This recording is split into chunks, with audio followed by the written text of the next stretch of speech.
Good evening, everybody. It's been a while since I made a video, and I wanted to bring to you a short book review today of a pretty good book I read. It is called American Cosmic: UFOs, Religion, and Technology, and it's by Diane Walsh Pasulka. This is a good book if you are interested in UFOs and you don't want like nonsense. Anybody who talks about UFOs, it could be, man, those conversations could be real bad sometimes. Just a lot of speculation, a lot of people who just want to believe. Personally, I'm fascinated by UFO stuff recently because growing up, people talked about it. People have been talking about it for decades. It's not all complete nonsense. There are definite things that are just proven that we don't know about. So if you're interested in the topic of UFOs, this is a great book to pick up. I will start off spoiler free. I'm not going to tell you very much, go into detail. I'll give you broad strokes, outlines of what the book's going to be like. And then as we progress further into the video, I will give ample warning if you are thinking about picking this up. And I'll say, stop now. So don't worry, stick with me. So I found this book. I like to listen to Joe Rogan podcasts. A lot of people do. And if you listen to Joe Rogan, you probably know Lex Fridman. Lex Fridman is an AI science research. He's a pretty young guy, and he's in his 30s, Russian-American. And I've just gone to his podcast. He has really come into his own for starting like a long-form podcast, getting science and scientific thinkers on his podcast, and he does a really good job of tying together philosophy of science, philosophy of life, and he asks really good questions, and he draws out just really good interviews. And so I was just clicking around. I had no idea who this person was, and I started to listen to this one with Diane Walsh. This is the lady who wrote the book. She is a theological professor, professor of theology and philosophy and religion at UNCW. And again, she wrote this book. I had no idea she had written a book about UFOs until about halfway through the podcast. And based on the first part of the podcast, Lex asks her, how do we determine what is real?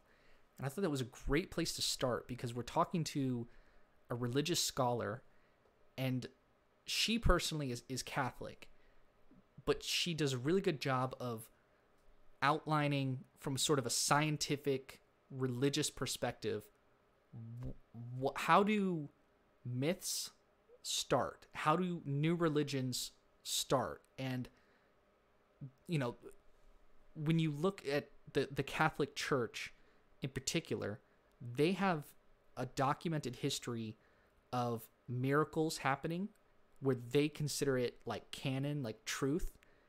And if someone can perform miracles, they get canonized and they could become a saint or like a special figure.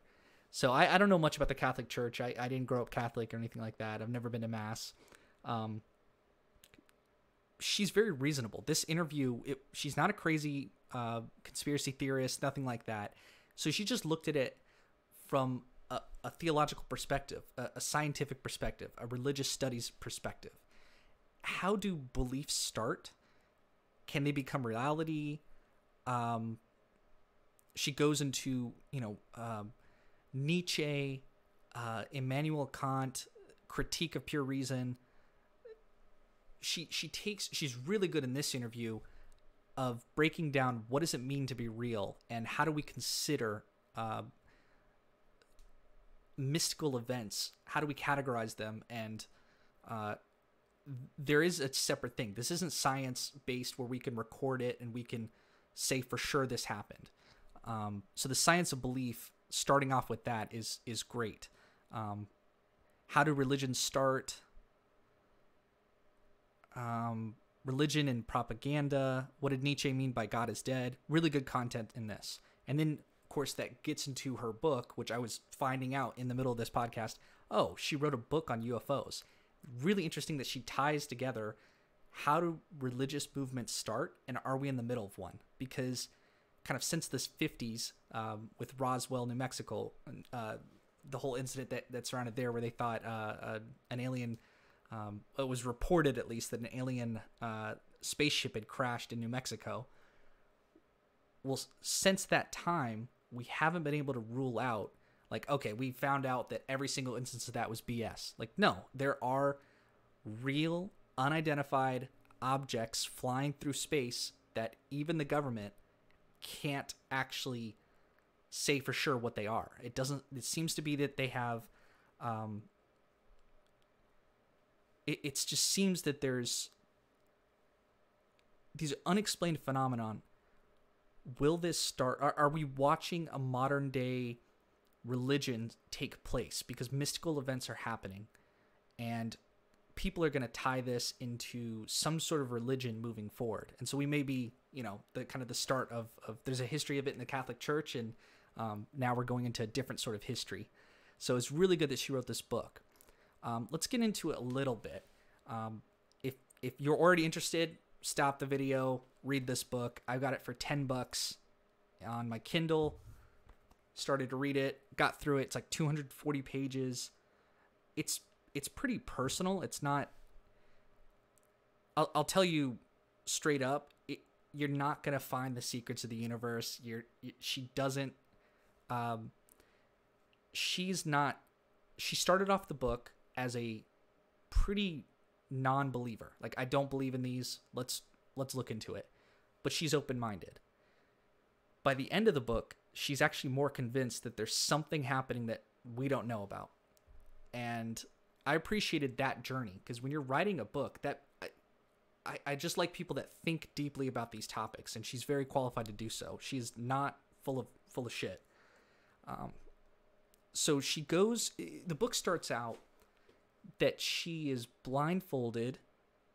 She meets up with a guy who she calls Tyler D, like Tyler Durden, after Fight Club, that the guy from Fight Club, and he blindfolds her and another colleague, and they go to New Mexico in a place where there have been reported UFO sightings and UFO crashes. And in the first chapter of the book, she's describing this. They find a piece of equipment, like a metal sheet, but it's not clear if it's made of metal. It's made of some weird material, and they pick it up and take it. And we're getting into minor spoilers here, but the conclusion, she revisits that and talks about the artifact. And as it turns out, that artifact, it cannot be traced to any aircraft made in the United States or anything of that. So it's literally just a piece of technology, a piece of equipment that nobody knows the origin to. And so that's pretty, I mean, that's factual. That's something that you can touch and feel. Very, very fascinating. So she meets this person, and she teams up with another colleague who she calls James. I think that's his real name. But Tyler is a person who works for the government as like a contractor almost. This guy is very mysterious. He doesn't drink alcohol, doesn't drink coffee, and the reason he doesn't do that is so his mind can be clear. And she asks him, "Why do you need your mind to be clear?" And he says, "Because it is my job to try to communicate with the UFOs, like telepathically." That he just sits there and meditates and tries to communicate them. And his claim is he can bring them into existence, and he's seen these UFOs before. So that's just a phenomenal thing. Like, it's shrouded in mystery. We don't know exactly his name. We don't know what he does exactly, but he got rich by he has an engineering background, a lot of patents.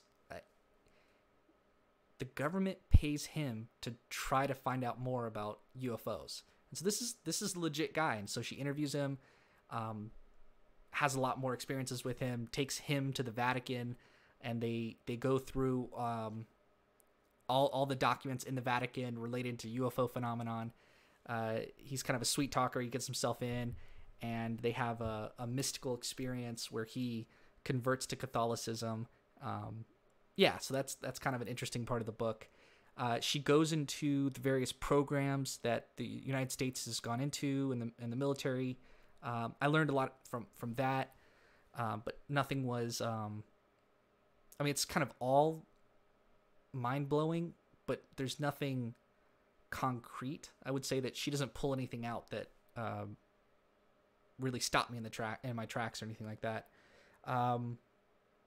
She talks about the researchers, about how there's just a group of people that are looking into this that are more than just believers in UFO stuff. They're not just the people that show up wearing like little green alien meant to the festivals and stuff. Like it's not like it.